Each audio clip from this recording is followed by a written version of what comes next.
खौफनाक ख्वाबों का इलाज, ये जो 7 चीज़ें वो पढ़ लेना, याद कर लेना भाई, ठीक है। खौफनाक ख्वाबों का इलाज, आदमी रात को सोता है तो ख्वाब देखता है, तो कुछ ख्वाब तो अच्छे होते हैं, इसे देख करके हम बड़े मदहोश हो जाते हैं, कुछ ख्वाब को हम बार बार देखना चाहते हैं, और कुछ ख्वाब को हम देखना ही नहीं चाहते। कभी कभी ऐसा ख्वाब आता है ना, डरावना, कि 10 आदमी के बीच में है, फिर भी लगता है कि मैं तन्हा हूँ, अकेला बैठा हूँ, कोई मुझे पकड़ रहा है, दो तरफ, इधर 2 आदमी, इधर 2 आदमी, बड़े बड़े लोग होते हैं, इसके बावजूद लगता है कि मैं तन्हा हूँ। फिर क्या करते हैं, किसी की कमर पकड़ लेते हैं, है ना, ये डर से ऐसा होता है। अच्छे अच्छे लोगों को होता है, तुम लोग तो बड़े छोटे छोटे हो। तो कह रहे अर्श की इज्जत, फर्श की जीनत, सल्लल्लाहु ताला अलैहि वसल्लम की खिदमत में एक साहिब ने हाजिर होकर खौफनाक ख्वाबों की शिकायत की। यानी हुजूर सल्लल्लाहु ताला अलैहि वसल्लम की बारगाह में आकर के एक साहिब क्या किया, खौफनाक ख्वाबों की शिकायत की कि वो ख्वाब देखता है और बड़ा डरावना देखता है, खौफनाक बड़ा डरावना। फरमाया कि सोते वक्त पढ़ा करो, हुजूर ने क्या फरमाया, सोते वक्त ये दुआ पढ़ा करो, क्या है, अऊज़ु बिकलिमातिल्लाहि ताम्मा मिन गज़बिही व इक़ाबिही व मिन शर्रि इबादिही व मिन हमज़ाति शयातीन व अन यहज़ुरून।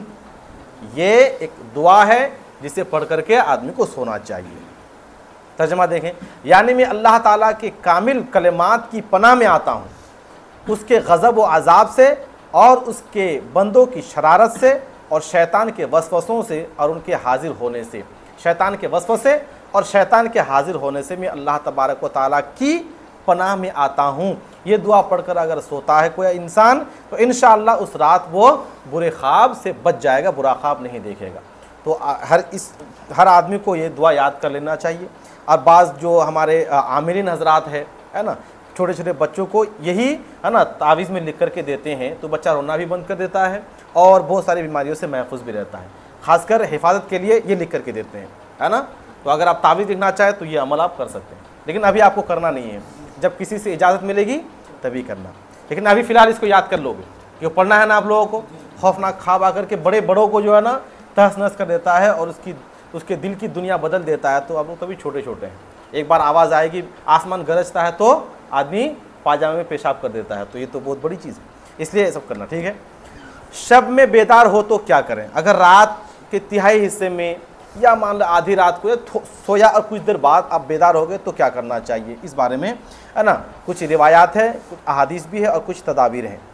हज़रत आयशा सिद्दीक़ा रज़ी अल्लाह ताला अन्हा फरमाती हैं कि महबूब दो जहां शाफ़े आसिया सल्लल्लाहु ताला अलैहि वसल्लम की चश्मे मुबारक जब खुलती, यानी जब आपकी आँखें खुलती, तो अपने माबूद हकीकी की याद वही अल्फाज फरमाते, यानी अल्लाह तबारक व तआला को इन अल्फाज में, इन लफ्ज़ों में याद करते, क्या, ला इलाहा इल्लल्लाहुल वाहिदुल क़हार रब्बुस समावाति वल अर्द व मा बैनहुमल अज़ीज़ुल गफ़्फ़ार। यानी माबूद बरहक सिर्फ अल्लाह है, ना उस जैसी किसी की ज़ात है, ना उस जैसी किसी की सिफ़ात है, दुनिया व आखिरत में सरकशों पर कहर फरमाना उसकी शान है, तमाम आसमान व ज़मीन और दरमियान की, है ना, दोनों के दरमियान की कायनात की परवरिश फरमाने वाला है। देखिए, रब्बुस समावाति वल अर्द, आसमानों और ज़मीनों का रब, वमा बैनहुमा, और जो इन दोनों के दरमियान हैं। ये लफ्ज़ी तर्जमा है, यहाँ पे तर्जमा ने किया और जो है ना जुमला को आगे बढ़ा दिया। तमाम आसमान और ज़मीन और दोनों के दरमियान की कायनात की परवरिश फरमाने वाला, है ना, वमा बैनहुमा का तर्जमा है। अल अज़ीज़ुल गफ़्फ़ार, हर चीज़ पर गालिब है कि उसके कब्ज़े कुदरत से कोई मखलूक बाहर नहीं हो सकती। ख़ताकारों की दुनिया और आखिरत में बकसरत ख़तापोशी फरमाने वाला है। यानी अज़ीज़ का माना ये होता है गालिब, कब्ज़े कुदरत में हर चीज़ उसके हैं, और गफ़्फ़ार का माना खूब खूब बख्शने वाला। ठीक, तो ये दुआ भी आपको याद करना है कि रात में कभी भी अगर हम बेदार हो जाए तो हम पढ़ लें। और आप लोगों को तो अभी याद भी करना है, क्योंकि एग्ज़ाम में ये तो आएगा ही आएगा, ठीक है।